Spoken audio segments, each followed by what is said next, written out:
Hey guys, Claire here, and in today's video we're going to talk about all things Harry and Meghan. Harry and Meghan have been booked and busy, and just when you think that they are going to take a little break and come back again, oh no. This week we've seen even more Harry and Meghan sightings, but I am still stuck on this night right here. This red gown, the look, the face card, the hair. I love it so much.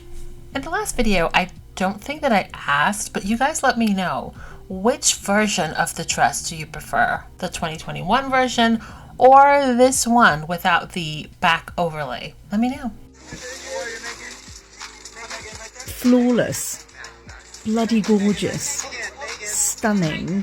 Anyone hating on her at this appearance is based on pure jealousy. In honor of World Mental Health Day, Prince Harry led a significant discussion with the author of the New York Times best-selling book, The Anxious Generation. Focusing on the impact of social media, they explored how screens and devices affect the mental health of Gen Zers, and discussed actionable steps to address the rising mental health crisis among teens. Jonathan Haidt, very nice to meet you on this World Mental Health Day. Oh, Prince Harry, what an honor to meet you. So in many cases, the smartphone has and is stealing young people's childhood. Exactly. We are overprotecting our children in the real world and underprotecting them online. And both of those moves are mistakes. They're bad for development. For social media companies, there's a lot of finger pointing. Mm-hmm. It's very easy for social media companies to point the finger at parents and say, well, you know, this is down to you, this is down to your parenting. Yeah. What do you say to that? Yeah. So if there were some parents who were getting this wrong and most parents were getting it right, then I'd be very receptive to that argument. But once kids get a phone and social media, the rest of family life turns into a fight over screen time. And this is happening everywhere. I've said in the past that, you know, at least to a certain extent, families and parents used to know that your kids were safe under your own roof. Mm-hmm. Yeah. You know, they would go walking to school, coming back from school, go to the shops, whatever it was. And no matter what age, of course, they get to a certain age where they can do those walks themselves. And then you know that once they're under your own roof, that they are presumably safe. Yeah, that's right. We can't say that anymore. No, that's right. A lot of the parents that we've spoken to, some of the stories are obviously incredibly harrowing, but they also talk about the banning of phones and the fact that the conflict that creates between parents and their children themselves. And obviously a lot of parents, you know, give their kids phones at a younger age to keep them safe. Right, it's a double-edged sword. They want them to have their phone at school in case of an emergency, but once, like any kid, if you have your phone, even if you're told you're not allowed to download that app, or you're not allowed to, kids have a way of working around. But at the same time, you have the tech companies say that they can't verify age because of privacy concerns. Well, first, in terms of safety, I understand the parental need for safety. So if you're actually sending your kid out independently to go around town, to walk over to friends' houses, well, that's great. I applaud you. If you want to give your kid a phone so that if anything goes wrong, they can call you, great, give them a phone. Just don't give them a supercomputer connected to everyone in the world. Like, they don't need that. The millennials had flip phones. They went through puberty with flip phones to call each other, text each other, meet up. They came out fine. Gen Z went through puberty with a supercomputer, blocking out almost everything else in life. Everything goes down. Much less time with friends, much less sunlight, many fewer books, many fewer hobbies. You take almost everything out of childhood, you replace it with this and a bunch of million short videos. It's not much of a childhood. This is one of the problems that I have. I mean, we're both dads. You know, these apps have been specifically designed to hook and keep children online for as long as possible. That's right. Mindless scrolling. And during that scrolling, they have content that is pushed to them, content that they wouldn't otherwise go looking for, to keep them online for longer. And some of that content ends up suggesting... That's right. So how do we fix this at the source? Well, so fixing at the source means we recognize that social media should be in a category with casino gambling, smoking cigarettes, driving a car. There are a lot of things in this world where we've decided, you know what, these are things that adults have a right to do, but they're really bad for kids. And it's actually pretty simple. When do we have age limits? When do we say that kids can't do something? Parents could see this happening. I think the discomfort was beginning to register in 2019. This was all baked in before COVID. Nobody can tell me, oh, well, it's COVID. No, this was... COVID accelerated it. COVID accelerated period, it, yeah. What kids really needed in 2019, I was saying this back then, was they need a lot more time outside playing independently, and they need a lot less time on their screens. And that's especially when TikTok roars in to become the center of younger teens' lives, and that's really been catastrophic. Such an incredible conversation. If you're interested in hearing more, check out Sussex.com. We got to see even more of the Duchess of Sussex, according to Vanity Fair. Last week, a group of tweens got the surprise of a lifetime when Meghan Markle joined them for a screen-free afternoon of games, friendship bracelets, coloring, and some frank conversations about social media. On October 2nd, the Duchess visited Girls Inc. of Greater Santa Barbara to help with a new digital wellness program. The National Mentorship and Leadership Organization of Girls Inc. is announcing a partnership with responsible tech-savvy group Half the Story to bring the program to students nationwide. Financial support for the effort is coming from Harry and Meghan's Archewell Foundation, the Oprah Winfrey Charitable Foundation, as well as Melissa French Gates' Pivotal Ventures. To celebrate the partnership, Meghan was joined by Girls Inc. CEO Stephanie Hull and Larissa May, the founder of Half the Story, to take part in sharing their own experiences. And from all the photographs and videos, it looks like everyone had a fun time. Meghan's such a girl's girl. And you can tell in the way that the young children, especially the young girls, seem to be comfortable and happy and carefree around her. That reminds me of that adorable little girl in Colombia who would not let Meghan's hand go. Over the last 4 years, Harry and Meghan have been leveraging their own experiences with online harassment and misinformation into action. Let's not forget the launching of the Parents Network, as well as their support for the Responsible Technology Youth Fund. So this work is very much in alignment with a lot of the work that Harry and Meghan have been doing via their Archewell Foundation. That's why all the pushback. That's why all the drama. That's why all the who does she think she is. They're literally saying it out loud. Who does she think she is? Of all of her accomplishments prior to even meeting Harry, and as far as I know, knowing anything about him, I don't have any record or any proof that she knew detailed information about Harry before he reached out to her. So I'm speaking from the point of what I know, okay? That's what the real problem is here, guys. This is a woman who should have never even had the opportunity to meet Prince Harry. And then to form Archewell with him, and you're constantly out doing things. And when you're not constantly out doing something for your company, for your business, for the world, British media and the anti-Meghanites are constantly trying to figure out where you are. What's going on with you? Why haven't we seen her? Mind you, these are the same people who don't want to see you to hear them tell it. They want to see her to tear her down. They want to see her to sell their papers and to push their agenda with the negative talk, with the negative narrative and the rhetoric. And then when they see her, they do exactly what we knew they were going to do. They attempt to tear her down. You come on the scene, we've never met anybody like you. You're doing all this stuff. Hell, the Together cookbook is still making money for charities 5 years later, 6 years later, however long it's been. They don't know what to do with that. In comparison, the working royal family seems to look a little sparse by comparison. They don't like that either. May I tell you why? If this non-phenotypically black biracial woman from America, who's living in America now, doing what they're doing, pushing and promoting initiatives, creating initiatives, showing up and doing good, creating Archewell and having companies come in and organizations come in and work with them on their various initiatives. It calls into question the family that was chosen by God, that status. Well said. Meghan unintentionally exposes their inadequacies, and we can't have that. So we got to attack everything this woman does. We have to go after everything she does, everything that she is. We have to tear it down. Everything that she attempts to do, we have to try and block it and put some negativity on it.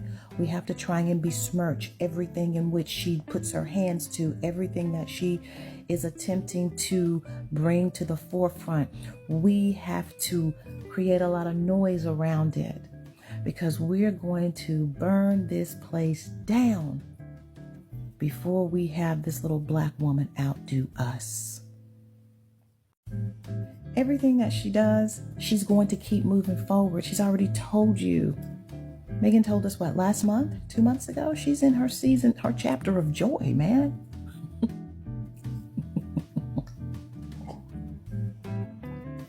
You can't bring people down when they're in their chapter of joy. And when you've already been through the fire? Well, Kate and William's entry into the top digital media stories in the UK literally lasted minutes. This is a screenshot taken when the BBC News Alert told us that Kate had been spotted out and about. And from this story being headline news in the Digital Daily Mail, from it to it exiting the top 10 could be measured in minutes. It was seriously less than 2 hours. And this story isn't even in the top 40 stories on the homepage of the Daily Mail today. I think we can all realise what that means for Kate and William and the future of the British taxpayer-funded working royal family. They're just not getting the public attention that previous generations of the British working taxpayer-funded royal family were actually able to achieve. If you look at Meghan and Harry on the other side, Meghan, the red dress, Harry's statesman-like presentations at his charity events, they're still on the homepage almost a week later. I think we do need a debate, putting my serious hat on, I think we do need a debate about whether the royal family, the British working royal family, are appropriate for 2024. The public are not interested. That is why the media removed them from the headline. They put them in the headline to test whether people are going to read and whether people are going to click. If they don't meet the threshold for interest, they immediately get removed and another story goes to the top. Kate's not even on the homepage today. The public interest is that low that yesterday's visit isn't even in the top 40 stories on the homepage. The royal family need to change. There's lots of people out there in the land of and other places that can help them by giving them advice. They either don't want to, or they can't, or it's a combination of both. I really wasn't going to talk about Meghan Markle, the Duchess of Sussex, popping out in this red dress. Because every time this woman steps foot outside of her home, a very specific demographic of individuals loses it. If you come online and say anything remotely positive about this woman, they find you. But then I saw this. GB News say Meghan Markle showed, quote, shyness on red carpet as Duchess of Sussex appeared, quote again, lost without Harry. And now I'm confused because I saw a video of Meghan Markle walking this carpet, interacting with reporters and individuals. Shyness really confused me. And then I saw the 3 words you always see in articles like this: body language expert. But when you've actually watched the video of Meghan walking this carpet and then you come back and read some of the things this body language expert said, it literally makes no sense. At the very top, she says, for a confident woman, she acted grateful to see and join her friend. The video shows that Meghan Markle finishes walking by herself, exits, and then her PR person actually points back at her friend Kelly McKee Darshven, and she walks back over to Kelly excited and says hi. What shyness. This expert goes on to say that subliminal desire to have someone take over the lead from Harry. Putting aside the absolutely misogynistic notion that a woman cannot step out and do work on her own without needing someone to step in as a leader from her husband, who is not even present at said event, there's actually video proof of her interacting with guests and being completely fine. Like, is it this Meghan talking to who I believe is the president of the Los Angeles Children's Hospital? The one who's being shy and coy and needing a leader? It can't be the same Meghan Markle, the Duchess of Sussex, who was meeting with the parents and families of children who have used this hospital. Cannot be the same one who was shy. They took 3 paragraphs, a good chunk of this article, to discuss how her and Kelly were holding hands. It's exhausting. It really is exhausting. For a woman who apparently is irrelevant, apparently who the British do not want back on their soil, she sure does take up a lot of major headlines whenever she steps outside of her home, doesn't she? But like I always say, I get it. Because if someone that I loathed so much kept stepping out looking like this, I too would be bitter. We loved seeing Meghan on the red carpet at the Children's Hospital LA Black Tie Gala, but do you remember when she showed up to visit them earlier this year? She met some little patients and read aloud to them at the hospital's Make March Matter campaign. Each year, the hospital invites notable people and asks businesses to support their Literally Healing program, which gives away more than 65,000 books to families per year to promote literacy and also provide therapeutic resources. You'll always find Meghan showing up and doing good. Hi, Meghan, how are you? Yeah, like gotcha. Some of them you can pick up, but they're so funny, those little girls. Up and rolled away. Well, now how many buttons are left? One. Exactly right. 2. Oh no! The last button popped off and it rolled away. Friends, how many buttons are left? You're right. 0. My 2 groovy buttons. My buttons. My buttons. My 2 groovy buttons. Oh my goodness, this is cool. And the bee saw cat. Yes, they all. Oh. That was a great choice, friends. Kind of. It's still doing it though. That's what's so neat about it. Excellent. Thank you. All right. Thank you.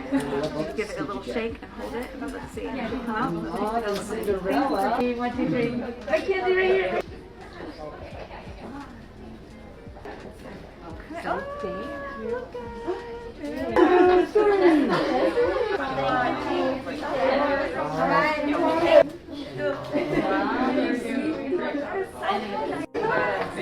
Thank you, nurses, for all you do. This is how Meghan haters act every time they see Meghan. She's showing her face again. What picture? I haven't seen this one before. What year was this taken? 2024. This vampire duchess. She remade this dress over from the year blah, blah, blah. How old is she in this picture? She looks terrible. Always wants attention. Why? Why? She did black magic on Harry. There's no way she still looks the same, even before they met. Terrible taste in fashion. Always want to make a statement. She should have just worn nothing. That would have been a statement. She bewitched Harry. Never part of the monarchy. The sad part is, I've actually had people come into my comment section saying variation of those sorts of things. Truly unhinged. Every time I see a photo of Prince William interacting with human beings in the wild, I am reminded that to be a member of the British royal family is to be emotionally stunted. Because I can tell from this still photograph that he does not understand non-verbal social cues. He thinks he is killing this story. He thinks he is currently in it to win it. Whoever he is speaking to is completely uninterested. Look at that man's face. Look at that man's face. Like the phrase cool story bro became a person. Billie Eilish's board became sentient. He's wondering what he's going to order for dinner or how the choices he previously made led him to this place. It is all in his face. It's just my roundabout way of reminding you that the British royal family is a scam and they are modern ambassadors of white supremacy. Special shout out to Hillary Daniel, VC, Helen Stevens, Jennifer Houston, Margie Margaret, Patricia Crenshaw, and Mrs. Monty. And wherever you guys are, I hope you're all having a wonderful weekend. Talk to you guys in the next video. Thanks for watching. Don't forget to like and subscribe. Also, hit that notification bell.